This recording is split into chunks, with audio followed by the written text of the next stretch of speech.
In this verse, the word Gunamayim is very significant. Daivim means the energy of the Supreme Personality of Godhead. And Gunamayim means invested with the three modes of material nature. When the material energy of the Supreme Personality of Godhead appears, this Gunamayim energy acts as a manifestation of the energies of the three modes. It acts as a covering. The energy emanated from the Supreme Personality of Godhead manifests in two ways: as an emanation from the Supreme Lord and as a covering of the Lord's face. In Bhagavad Gita, it is said that because the whole world is illusioned by the three modes of material nature, the common conditioned soul, being covered by such energy, cannot see the Supreme Personality of Godhead. The example of a cloud is very nicely given. All of a sudden, there may appear a big cloud in the sky. The cloud is perceived in two ways. To the sun, the cloud is a creation of its energy. But to the ordinary common man, in the conditioned state, it is a covering to the eyes because of the cloud. Because of the cloud, the sun cannot be seen. It is not that the sun is actually covered by the cloud. Only the vision of the ordinary being is covered. Similarly, although Maya cannot cover the Supreme Lord, who is beyond Maya, the material energy covers the ordinary living entities. Those conditioned souls who are covered are individual living entities, and he from whose energy Maya is created is the Supreme Personality of Godhead. In another place in the Srimad Bhagavatam, in the first canto, 7th chapter, it is stated that Vyasadeva, by his spiritual vision, saw the Supreme Lord and the material energy standing behind him. This indicates that material energy cannot cover the Lord, just as darkness cannot cover the sun. Darkness can cover a jurisdiction, just as darkness can cover a jurisdiction which is very insignificant in comparison to that of the sun. Darkness can cover a small cave, but not the open sky. Similarly, the covering capacity of the material energy is limited and cannot act on the Supreme Personality of Godhead, who is therefore called Vibhu. As the appearance of a cloud is accepted by the sun, so the appearance of the material energy at a certain interval is accepted by the Lord. Although his material energy is utilized to create the material world, this does not mean that he is covered by that energy. Those who are covered by the material energy are called conditioned souls. The Lord accepts the material energy for his material pastimes in creation, maintenance, and dissolution. But the conditioned soul is covered. He cannot understand that beyond this material energy there is a Supreme Personality of Godhead who is the cause of all causes. Just as a less intelligent person cannot understand that beyond the covering of the clouds there is a bright sunshine.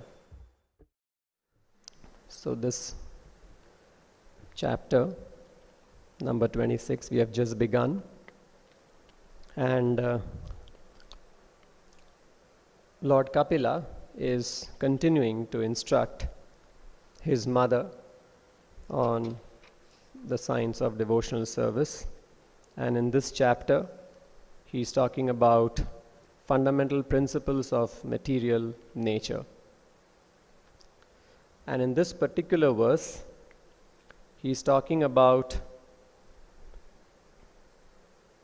Prakritim Sukshmam Daivim Gunamayim Vibhu. He is talking about the material energy. that is coming out from the Lord. What is its nature and how the material energy acts. So here it is mentioned that the material energy that is coming out of the Supreme Lord, it manifests in two ways. One is, it is an energy coming out of the Lord Himself, and although it is coming out from the Lord, it is covering the Lord. So this is something very, a point to be noted. How the energy that is coming out from the Lord, and it is Daivim, here Prabhupada is, Daivim means the energy of the Supreme Personality of Godhead. So it's Daivim, it's transcendent, it's the potency of the Lord, in that sense, Daivim. So how is this energy covering the Lord Himself? So the example is given here in the purport of how the cloud, which is formed due to the sun, the cloud that we see in the sky, the cause of it is the sun, because the sun evaporates water from the surface of the earth, and that water goes up and that settles as cloud. And the cloud appears, now if you're seeing the sun on a cloudy day, you will not be able to see the sun. Why? Because the cloud has covered the sun. But actually it is not a fact, it is only for our vision, it is appearing that the cloud is covering the sun. But can the cloud ever cover the sun? How big is the cloud and how big is the sun?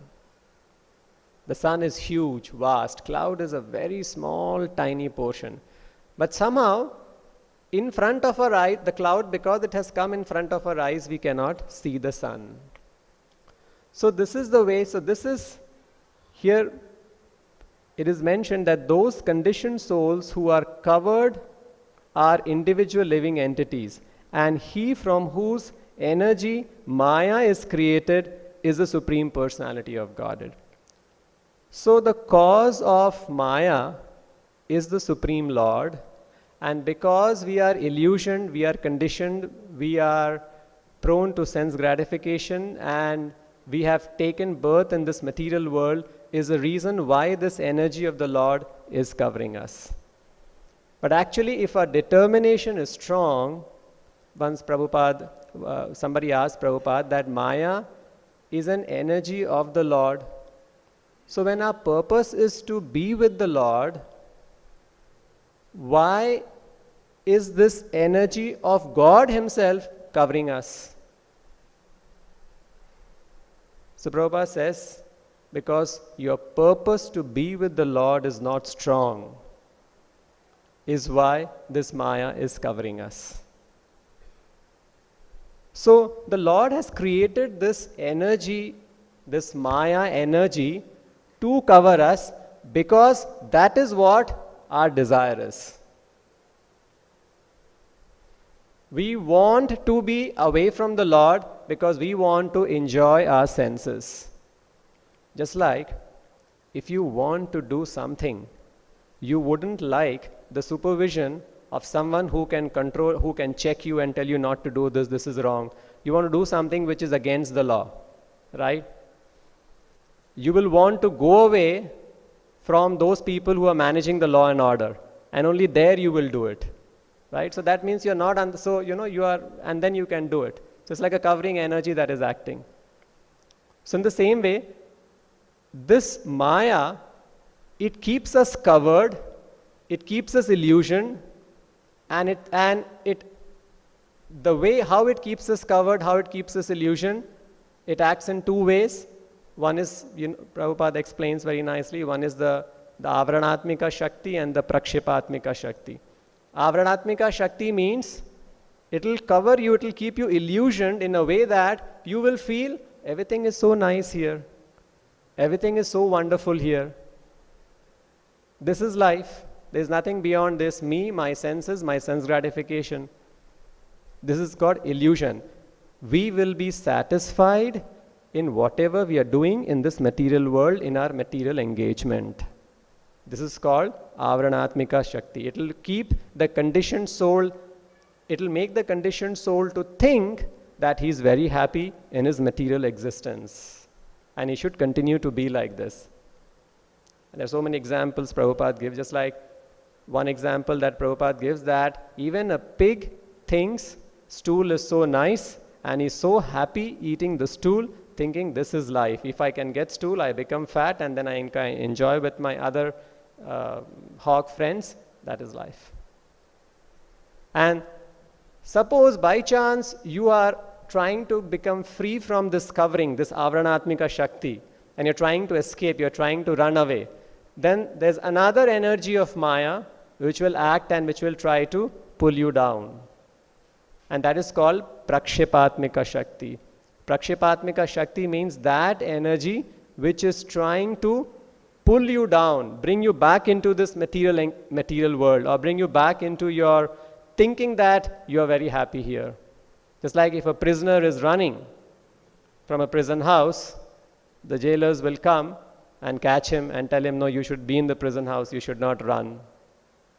So this is the way Maya acts.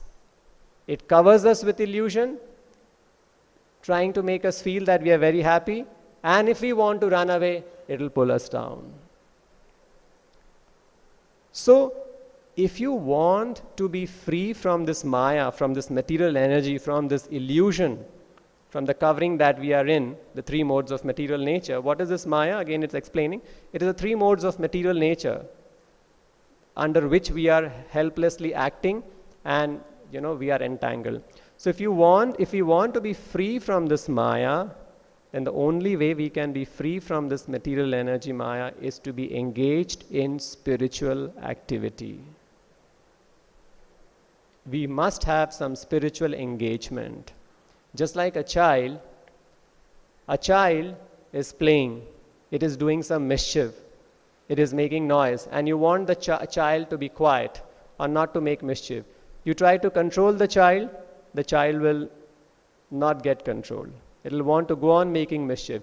You have to give the child some engagement. Then it will get engaged in that work and then it will stop making mischief. So, we also need some spiritual engagement if we want to be free from Maya's engagement. Engagement is a must. If we do not have some spiritual engagement, then Maya will engage us in her work. So, the point is not spiritual understanding, spiritual thinking, but spiritual engagement. So, Brahma Bhuta, many people philosophize that yes, Brahma Bhuta means I am spirit soul, I am not the matter, I am not matter. So, just knowing that I am not matter, I am not the body, I am spirit soul, just knowing this will not help us. Okay, so I am spirit soul. How do I sustain my soul? I have to sustain my soul. So that sustaining the soul is engaging in spiritual activity, in some spiritual engagement. Otherwise, we have seen so many examples. People, when they know that, when they have this knowledge, a theoretical knowledge that I am not the body, I am spirit soul. So all these bodily relationships are false. They give up this, worldly engagement. They give up their family engagement, and they try to distance themselves from the family and try to go to a remote place, do some meditation, do some tapasya, because I am just Brahman, I am spirit soul, I am not the body, and they give up everything, and then finally what happens? They come back to the material world because that it is not sustaining them. Just thinking, meditating that I am spirit soul with no engagement, it cannot. So they come back to the material world and they want some engagement. Without engagement, they cannot say. And then what engagements do they take up? They open some hospitals or they take up some philanthropic activities or things like that. You gave up, you renounced the entire world, you renounced your family, you renounced your, friends, association, and then again you're coming back. So, on the same point, like opening hospitals. Opening hospitals means you are trying to cure the material body. But there is no guarantee. The body may be cured materially for the time being. Again, there may be an attack of disease. And you may cure him again. Again, the disease will, again an attack will be there. And at the end of the life, finally that material body has to take birth. That material body will be given up. And that person or the soul, that, I am the spirit soul, it has to take on another material body. But no, we have to give up this material body altogether. So for this, we are, as Prabhupada writes, we are opening spiritual hospitals. And in this hospital, we are curing not the material body. We are telling you how to get rid of the body altogether. Because as long as the body is there, it will be diseased and the suffering will be there. So how to come to a position or how to give up this body altogether so that there is no question of disease and have a body which is disease free. Isn't that wonderful? Imagine if one hospital is there, there's no hospital like this. This is only in the spiritual world. Suppose a hospital opens up and it is being, advertised. In this hospital, if you come, no more disease. You can imagine what a big queue will be there for that hospital. No more, and guaranteed no more disease. And if a person, if he is diseased, if he knows that there exists a hospital where there will be no more diseases, won't he be very eager to go there? And if he's not eager to go to that hospital where there are no more diseases, what do you call that person? He is in Maya. So this is exactly what our situation is right now. Prabhupada, in one place, so he's talking about if you're going in a hospital, what is the medicine? Medicine is basically this Krishna consciousness.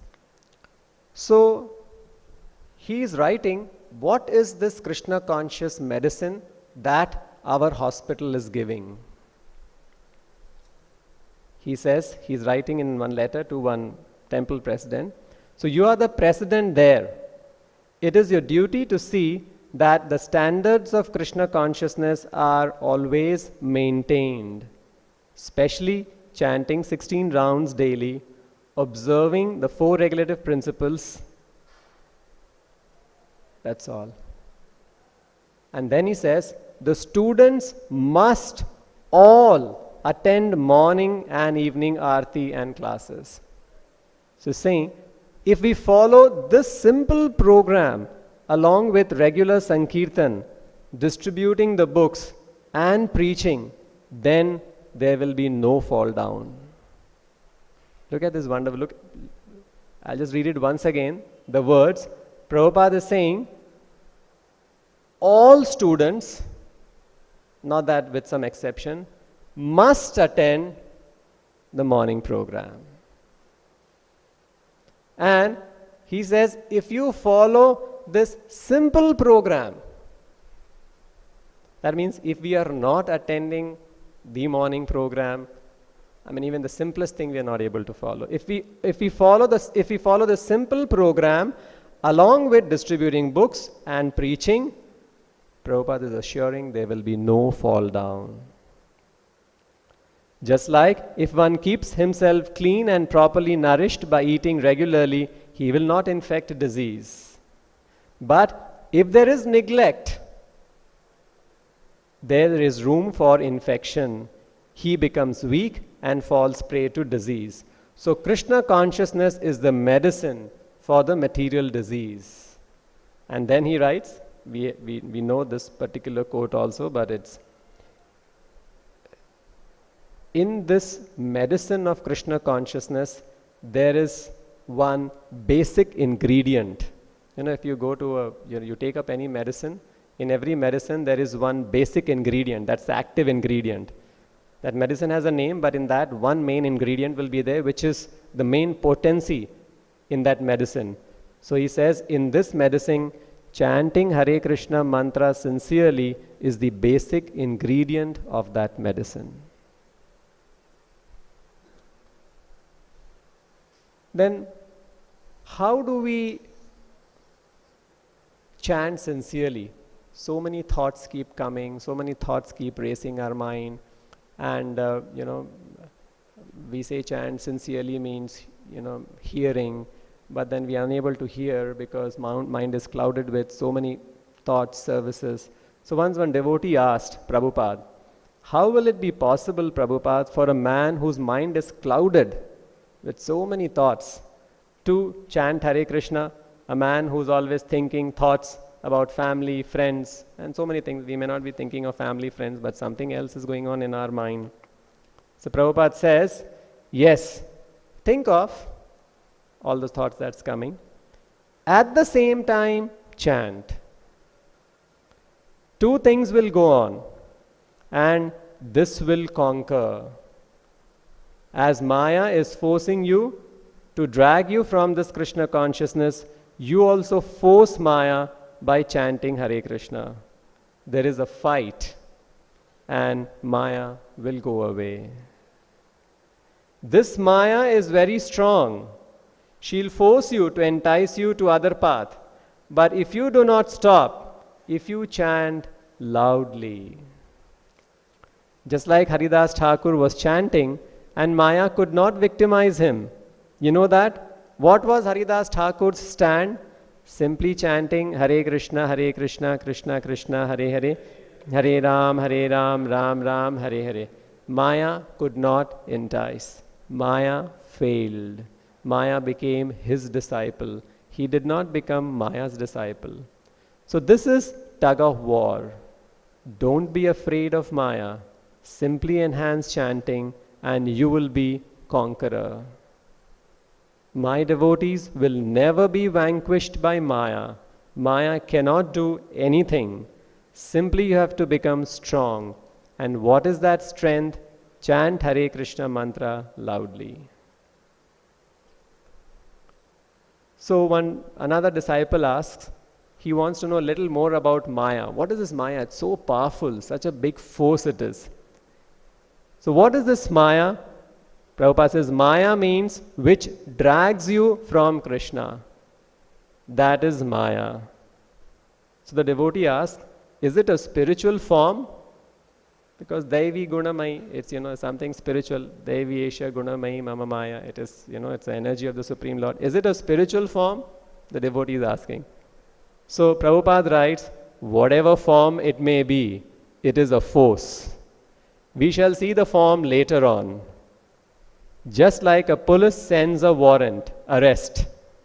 You do not ask, what is the form of the police? But here is the warrant. You have to go. Force. That's all. Similarly, don't try to understand what is Maya's form, but you just feel her force, how she is acting, how she is putting you in difficulty. There are so many things Maya is putting you into difficulty. So we have to get out of this Maya's influence, and then you will become Krishna conscious. There is no other alternative. How to get rid of Maya and what is Maya? In another place, Prabhupada is writing, he is comparing Maya to be a force as big, a pressure as big like an elephant. Elephant is very strong, right? Huge. So that is what is Maya. Now Prabhupada writes, I was so glad to learn that you are acting exactly like a lion's cub. And I know that in future you shall conquer over many jackals. We have got experience in India that the jackals roar 4 times at night without any influence. But that one roar of a lion drives away many elephants. The pressure Maya is elephant-like, big. but the roaring of Narsimha Deva can drive away many elephants. There is one more lion. One is Narsimha Deva, and if this lion is there, it can, drive away the entire Maya, which is elephant big. There's another lion that we have. Krishnadas Kaviraj Goswami is writing, Chaitanya Simher Navadvipe Avatar. In Navadvipa, who has taken incarnation? Chaitanya Simher. The lion-like Lord Chaitanya has appeared in Navadvipa. Simhagriva, Simhavirya, Simhera Hunkar. He has Simhavirya, he has the neck of a lion. Simhavirya, Chaitanya Mahaprabhu has the strength of a lion. And Simhera Hunkar. He has the powers of the lion and the loud voice of a lion. So, what should be our prayer? Maya is there, right? We are captivated by Maya. And here we know that Maya is like elephant, and the way to get rid is, that one roar of lion. So this should be our prayer, how to get rid of Maya. Our prayer to Chaitanya Mahaprabhu, who is like a lion, our prayer to him should be, Sei Simha Boshuk Jivera Hridaya Kandare. That Simha, may that lion Boshuk be seated where Jivera Hridaya Kandare. He may be seated in the depths of our heart. Hridaya Kandare, in the innermost chambers of our heart. So if we have him in our heart, then what is the result? Kalmasha Dvirada Nashe. Kalmasha, Dvirada means elephant. So, Kalmasha Dvirada means, Kalmasha means all the impurities or Maya or the sins. All this which is like a Dvirada, like an elephant, Nashe. It will completely destroy. Yahara Hunkare. Yahara Hunkare means the roar of that lion Chaitanya Mahaprabhu. If he is seated in our hearts, then all the Maya, all the Kalmasha, all the material impediments that is there in the heart can be destroyed. So this should be our prayer. Sada Hridaya Kandare Spuratuva Sachi Nandanaha. We chant this prayers many times. Sada, my dear Lord Chaitanya, my prayer is that Sada, always, Hridaya Kandare, in the innermost depths of my heart, Spuratuva, you be seated and you be manifest. In the innermost depths. Sada Hridaya Kandare Spuratuva Sachi Nandana. Sachi Nandana is Chaitanya Mahaprabhu. So although Maya is there all over us, we are very fortunate. We have Chaitanya Mahaprabhu with us, who's like a lion, whose roar can drive away all this Maya. And our prayer to Chaitanya Mahaprabhu should be that, he be always seated in our hearts. And Chaitanya Mahaprabhu is ready to be seated in our hearts, provided we follow his instructions. His instructions are very simple. Simply by chanting Hare Krishna mantra sincerely, we can actually become free. It is actually like inviting Chaitanya Mahaprabhu, and we can become free from all this Maya that is otherwise troubling us. So this should be our meditation. We'll end here. Vantara Srimad Bhagavatam ki, Srila Prabhupada ki. Thank God.